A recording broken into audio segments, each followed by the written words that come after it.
Hello and welcome to Unfiltered with Matt. In today's video, we're going to talk about The View. And I'm actually really excited about what's going to be discussed tomorrow on Friday because today we got the verdict for Donald Trump in New York State and he was found guilty on all 34 counts. And it's going to be very interesting to see what they say. We know that a lot of them are going to be happy about this, but I think that just giving a preview of things that I think that they're probably going to mention is, he can still run for president.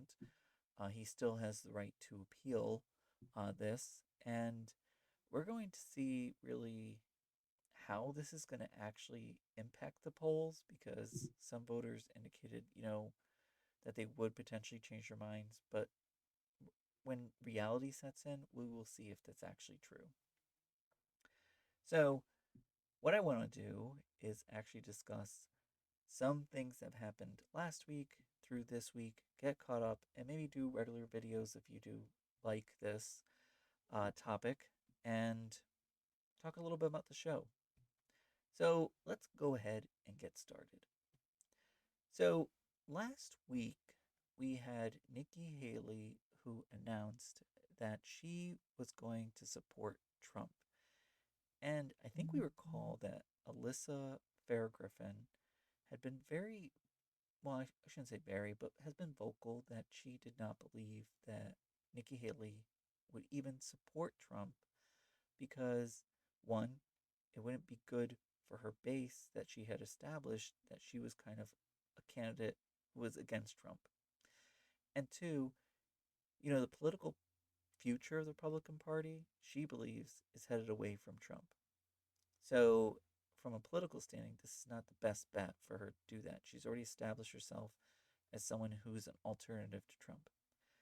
Now, for me, I was like, I don't think this is going to happen. I was kind of with Sunny and Whoopi on this topic because, you as you get older, and I'm going to be 42 this year, you kind of get to know people. You kind of get to understand their character.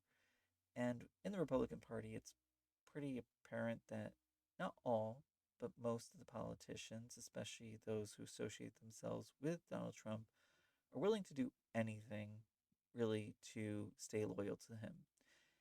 And I kind of felt like Nikki Haley, even though she was saying these things and having these grand gestures, her actions in the past indicated that she was going to go back to him. So when I saw that, I said, oh, it's going to be very interesting to see what Alyssa has to say about this because she was very doubtful this even would happen. So on Thursday, May 23rd, when I tuned in, I was disappointed that Alyssa was basically just indicating, yep, disappointed.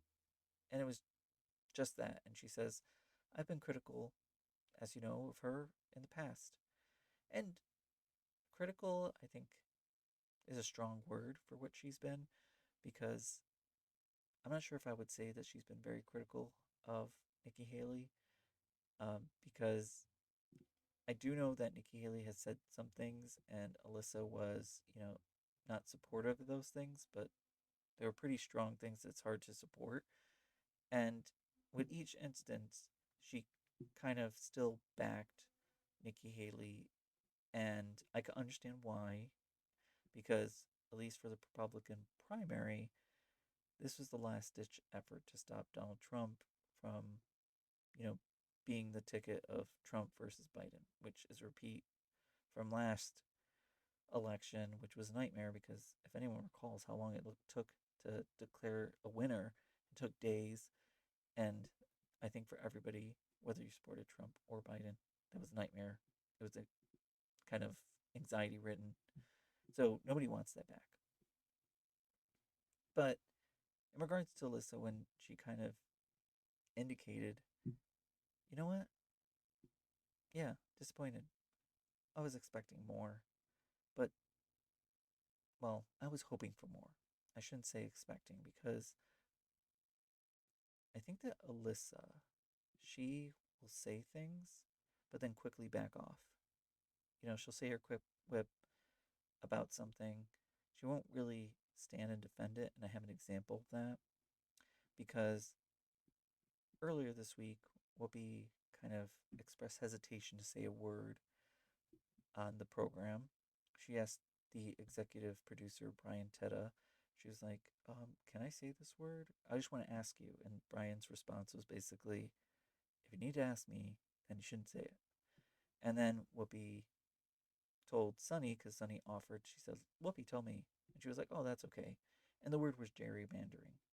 And that was kind of a clue that there is tension on the show between Whoopi and maybe the executive producer. Past conversations probably have taken place in regards what things Whoopi should or should not be saying on the show. Now, I'm not criticizing because, to tell you the truth, as an employee, if someone told me in the past, hey, Matthew, you shouldn't do this, and I see potential hypocrisy there, when I'm being told, hey, share your view, hey, you're disconnected, which Whoopi has been disconnected sometimes, she's probably like, oh yeah, Brian, in front of everybody, I'm just going to ask you, should I say this? And Brian's like, hmm. So when Whoopi said gerrymandering, Alyssa then chimed in and said, hey, Democrats do this too. And then she quickly backed off. And I noticed that she'll say her quip, position and then back off a lot. And I would actually appreciate if she kind of stood by that and they had an in depth conversation about that. Because to me, I would say, if I were anybody else in the panel, I would say, yeah, you're right. Democrats have done that. But you know what the difference is here? And I hate sometimes always playing an eye for an eye kind of thing. It's like you say something bad that's done terribly by the Republicans, and people expect you, as, let's say, a Democrat, which I'm a registered Democrat, sometimes in conversation to say, well, now say something bad about Joe Biden. I was like, well, the topic is about what they did bad, and I'm tired of always being the middleman because I think this just fuels you to be a little more convinced or truer to your convictions that you believe that Trump is the better candidate. And I rather not entertain those conversations. So that's why when Alyssa talked about, like, hey, Democrats do gerrymandering as well, sure, okay. But let's talk about what the Republicans have done. Yes, they do gerrymandering. But then you also see that this is a wider spread issue or a symptom of a much wider problem with the Republican Party. Because you see that they are recently trying to get, action or laws in place to stop and disregard mail in ballots. And that's just crazy. You also see how specifically with gerrymandering that they do, it targets specific groups, usually minorities, that are going to lean a little more Democrat. And I think that from a political standpoint, when anyone is trying to stop people from voting, that is anti-democracy and the United States citizens. You're trying to stop them from even having a voice. And then lastly, I would say to Alyssa is, there's this Project 2025, which gives a blueprint of what the Republicans would like to do if they do gain power. And there's lots of scary things in there. One, they want to increase the power of the executive branch to have less oversight. They want to get rid of the Department of Education. They would like to reduce, let's say, the power of the FBI. They would like to take away any protections that are for federal employees so that way they can fire them if they have, let's say, shown disloyalty to the current incumbent party. Now, a lot of people say, well, if they do this, then the Democrats will have, the same ability to do that. The unfortunate thing is that I don't think Democrats would do that. I shouldn't say unfortunate. The Democrats are not going to do that. And sometimes I think the reason why I say unfortunate is because I wish they, in some instances, had a little more backbone. Some of them have displayed the backbone, but it's really scary in regards to what they're doing, and that's why I don't think you can compare them, you know. And I was disappointed that they didn't have that conversation with Alyssa because she'll drop these little quick little bombs and back off, and then everyone moves on. So, speaking of people who can't say or have gotten in trouble for saying things on The View, Joy Behar also said that she got in trouble from reading Sunny Hostin's book live on The View.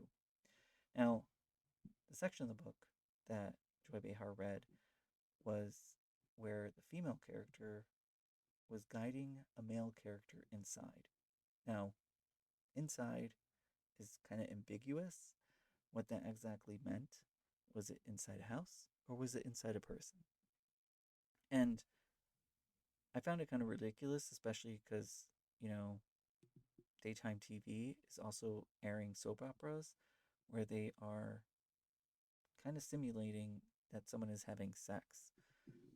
Yes, they're not showing it really graphic, but still, it's kind of the same thing.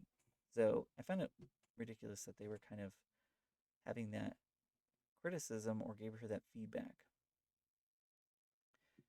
So I just want to close off on the final thing, just for my point of view with The View, is they did have Joe Biden on The View, and the show has been criticized for everyone sounding the same, and you got to see maybe with Joe Biden being on there that I think they could have asked a little more probing questions. Um, at least I think that would have allowed Jill to be more specific on some of the concerns, and I'll go through that in a little bit. But I think that what's happening here in regards to them all sounding the same to address that criticism, we're in a very kind of unique political environment where it's morality um, versus, you know, individuals who are just out of control. It's a question of morality, and it's really hard to kind of support a party that is going very crazy.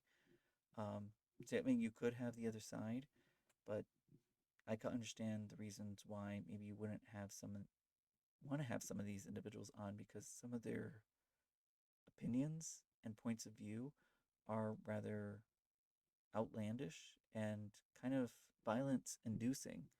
So, going into Joe Biden, they asked the question about lots of things, but one of the areas I'm just going to use an example where I thought they could have probed a little more was about the protests that were happening on campuses.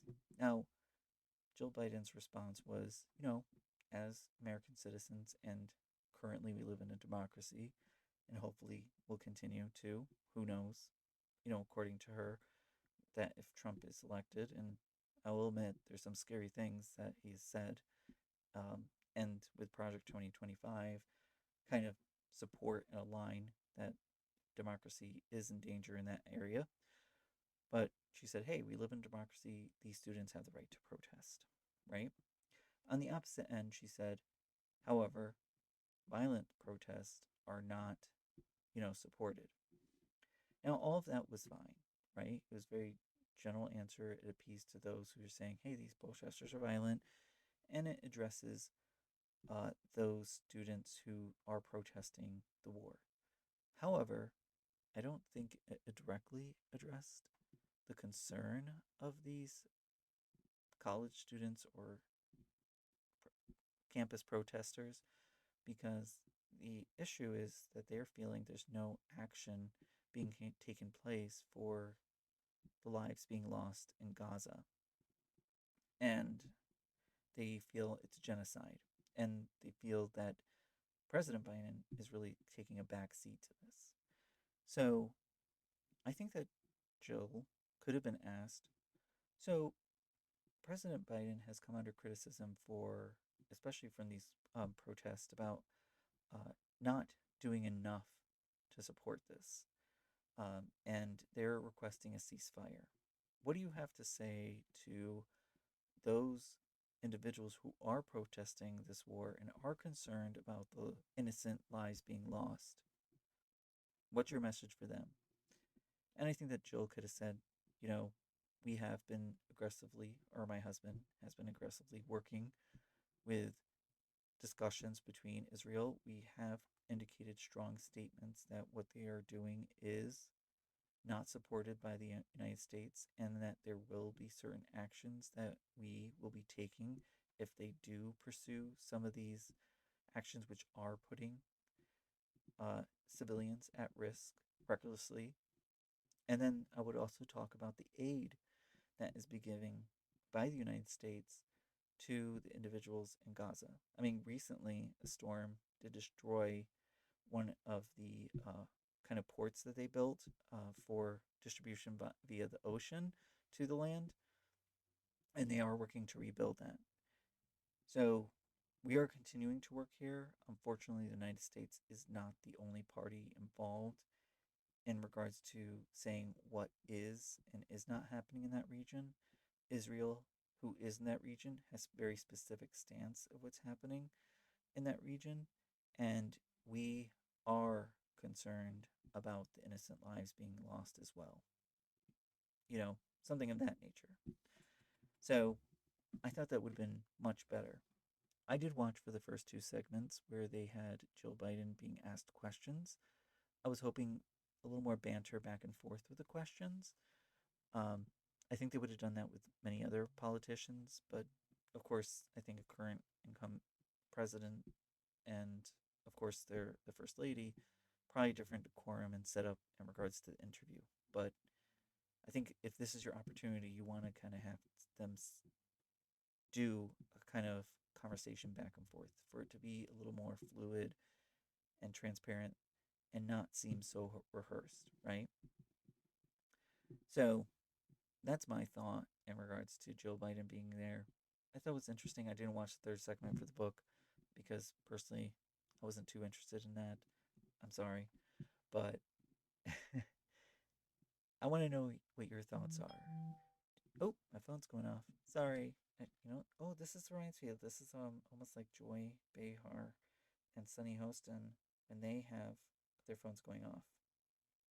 So, tell me what you think about Alyssa. Was she hard enough on Nikki Haley after supporting her for so long?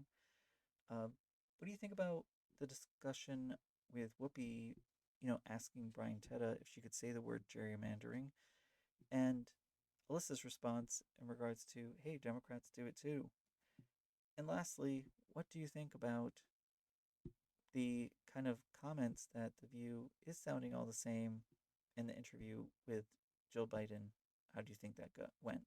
If you like the video, would like to see more of this, me discussing this, hit the like button, subscribe, leave a comment, engage some conversations, and I'll make sure to be attentive and chat back. Again, I'm going to post another video when they talk about President Trump, or former President Trump, now being charged as guilty on 34 counts. Thank you, and have a nice day.